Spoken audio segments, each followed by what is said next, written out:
తెలంగాణ రాష్ట్ర గౌరవ ముఖ్యమంత్రి శ్రీ రేవంత్ రెడ్డి గారి ఆధ్వర్యంలో సీఎం కప్ క్రీడా స్ఫూర్తిని క్రీడలలో యువకులందరూ కూడా చేర్చడానికి క్రీడల వైపు యువతను మళ్లించడానికి చేసే కార్యక్రమం భాగంగా ఈ నెల 3వ తేదీన క్రీడా జ్యోతిని మరి వారు హైదరాబాదులో ప్రారంభించడం, ప్రమోషన్లో భాగంగా వివిధ జిల్లాలు ఈ క్రీడా జ్యోతి వెళ్తూ రాజన్న సిరిసిల్ల జిల్లా కేంద్రానికి మరి ఈరోజు రావడం జరిగింది. గౌరవ కలెక్టర్ గారి ఆధ్వర్యంలో క్రీడా జ్యోతిని గౌరవ ఎస్పీ గారు, అదేవిధంగా ఉన్నతాధికారులు, ఇతర ప్రముఖుల సమక్షంలో క్రీడా జ్యోతిని అందుకొని ర్యాలీగా వెళ్తూ యువతకు ఒక సందేశాన్ని, క్రీడాకారులకు ఒక సందేశాన్ని, ప్రజలకు ఒక సందేశాన్ని ఇచ్చేటువంటి కార్యక్రమాలు ప్రధానంగా క్రీడల పట్ల యువత మక్కువ చూపాలని, క్రీడలలో మట్టిలో మాణిక్యాలంటారు. ఒకరికి కబడ్డీ, ఒకరికి వాలీబాల్, ఒకరు ఖోఖో, లేదా ఒలింపిక్స్లో అనేక రకాలైనటువంటి జిమ్నాస్టిక్స్ సంబంధించి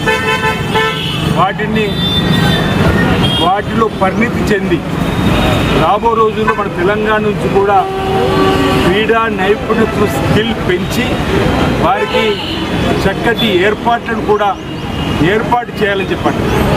మన ప్రాంతం నుంచి దేశంలో ఒకరికి బంగారు పథకం వస్తేనే ఎంతో గొప్పగా సంతోషించేటువంటి, అంటే సీఎం రేవంత్ రెడ్డి గారు అనేక సందర్భాలు చెప్పేవాడు, 1, 2 కాదు, తెలంగాణ నుంచి సైతం ఒలింపిక్స్లో బంగారు పథకాలు సాధించే విధంగా ఇక్కడ కూడా ట్రైనింగ్ ఇస్తూ క్రీడా స్ఫూర్తిని నింపడానికి కోసం ముందుకు సాగడానికి కోసం ప్రభుత్వం సిద్ధంగా ఉందన్న మాట సందర్భంగా ఇప్పటికే స్కిల్స్ యూనివర్సిటీని ఏర్పాటు చేసి స్పోర్ట్స్ యూనివర్సిటీ ద్వారా కూడా, అంటే గచ్చిబౌలిలో ఉన్నటువంటి లాల్ బహదూర్ స్టేడియంలో ఉన్నటువంటి ఆ స్టేడియాలను కూడా ఆధునీకరించి ఈ మధ్యలోనే శివసేన రెడ్డి గారిని కూడా మరి స్పోర్ట్స్ అథారిటీకి సంబంధించినటువంటి దానికి ఓ యువకుడు వారి చైర్మన్గా కూడా ఎంపిక చేసి రాబో రోజుల్లో తెలంగాణ ఉన్నటువంటి ఆయా రంగాల్లో నిష్ణాస్తులైనటువంటి క్రీడాకారులుగా మెరికలు తిరిగేటువంటి వారిని గుర్తించి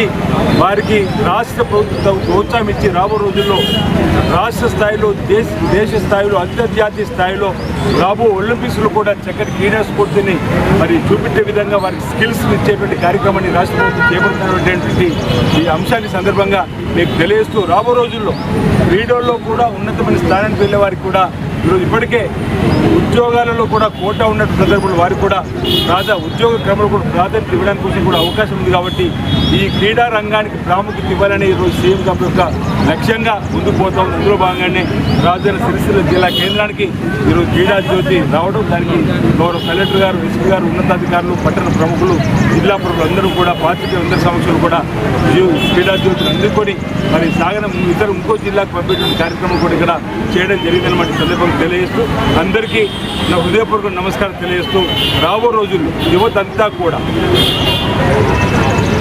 గౌరవ ముఖ్యమంత్రి రేవంత్ రెడ్డి గారు కూడా గంజాయి రహిత రాష్ట్రంగా ఈ తెలంగాణ తీర్చిదిద్దాలని చెప్పని ఒక సంకల్పంతో ముందుకు పోతున్నారు.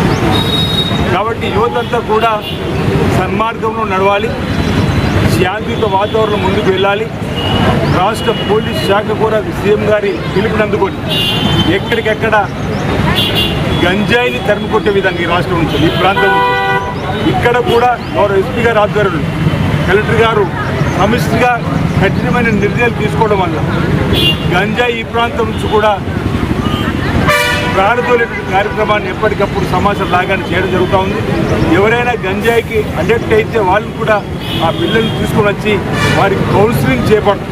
ఇక్కడ కూడా సిరిసిల్లలో కూడా కౌన్సిలింగ్ సెంటర్ను కూడా పోలీస్ శాఖ ద్వారా కూడా ఏర్పాటు చేయడం తెలుసుకున్నప్పుడు నేనే ప్రారంభం చేసినట్టు గుర్తు. అంటే తల్లిదండ్రులందరూ కూడా ఎవరైతే తీవ్ర ప్రభావం చూపెట్టే విధంగా ప్రవర్తిస్తున్నటువంటి పిల్లలను గుర్తించుకొని వెంటనే వారిని సన్మానం నడపడం కోసం డాక్టర్ల యొక్క సలహా సహకారాలు కానీ పోలీస్ శాఖ లేదా కలెక్టర్ గారి సహాయ సహకారాలు ప్రభుత్వ సహకారం తీసుకొని వాళ్ళ సన్మానం నడిపే విధంగా కూడా మీ తల్లిదండ్రుల సహకారం కూడా అందివ్వాలని చెప్పిన సందర్భంగా నేను కోరుతూ యువతకు పిలుపునిస్తా ఉన్న ఆయా గ్రామాల్లో మీరు చక్కని సన్మానంలో ఉన్నటువంటి ప్రభుత్వం చూపెట్టే బాటలో సహకరించిన సందర్భంగా యువత కూడా పిలుపునిస్తా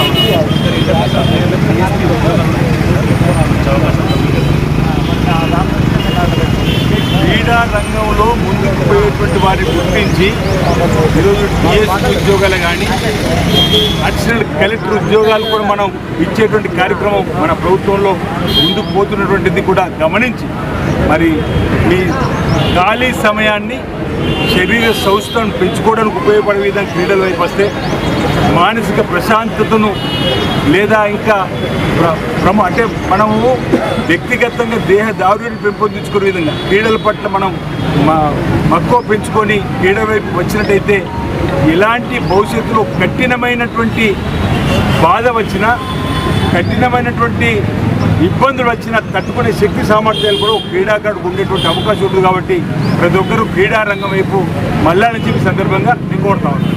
అలా ఇంకొకటి, ఇప్పుడు మన గ్రామాలలో అరకొర సౌకర్యాలతో కొన్ని స్టేడియాలు ఉన్నాయి. రానున్న రోజుల్లో గ్రామానికి స్టేడియం రాజన్న సిరిసిల్ల జిల్లా కేంద్రంలో స్టేడియం అందుబాటులోకి రావడం జరుగుతూ ఉంది. క్రీడా ప్రాంగణాలు రావాల్సిన అవసరం ఉంది. వేములవాడలో కూడా స్టేడియం త్వరలోనే పూర్తి కాబోతూ ఉంది. నేను వ్యక్తిగతంగా ఎమ్మెల్యే అయిన తర్వాత అన్ని మండల కేంద్రాలు ఓపెన్ జిమ్లకు నిధులు మంజూరు చేయించడం జరిగింది. రాబో రోజుల్లో పెద్ద పెద్ద గ్రామాలు రెండో దశ, ఆ తర్వాత మూడో దశ, కొన్ని గ్రామాలు ఈ విధంగా ఈ 5 సంవత్సరాలు వీరంత ఎక్కువగా ఓపెన్ జిమ్లను కూడా ఆయా గ్రామాలు ఏర్పడేసి క్రీడా ప్రాంగణాలను కూడా తీసుకువచ్చి యువతకు చక్కటి ఏర్పాట్లను వ్యాయామశాల గతంలో మన గ్రామీణ ప్రాంతాల్లో వెనుకట కూడా వ్యాయామశాలలు ఉండేవి. పూర్వీకుల కాలం నుండి కూడా మనం చూస్తే వ్యాయామశాలలు ఉండేవి. ఉదయం సాయంత్రం వెళ్ళే విధంగా అలాంటివి కూడా తప్పనిసరి ప్రభుత్వం ఇప్పటికే గౌరవ కలెక్టర్ గారు కూడా చెప్పగానే జిల్లా పరిషత్ వారు కూడా 4-5 ప్రాంతాల్లో ఓపెన్ జిమ్స్ ఇచ్చారు. రాబో రోజుల్లో ఇంకా కూడా మెరుగైనటువంటి ప్రాంతాలు యువత ఎక్కువ ఉన్న ప్రాంతాల్లో ఓపెన్ జిమ్స్ కూడా ఇస్తాం. క్రీడా ప్రాంతాలను కూడా అందుబాటులో తీసుకొని వస్తాం. రాబో రోజు ఆధునిక క్రీడా క్రికెట్ ప్రాంతాల్లో కూడా ఆ మైదానం తీసుకురావడం తప్పనిసరి ప్రభుత్వం మొదటి ప్రాధాన్యత ఇస్తామని తెలియజేస్తాం. ఓకే.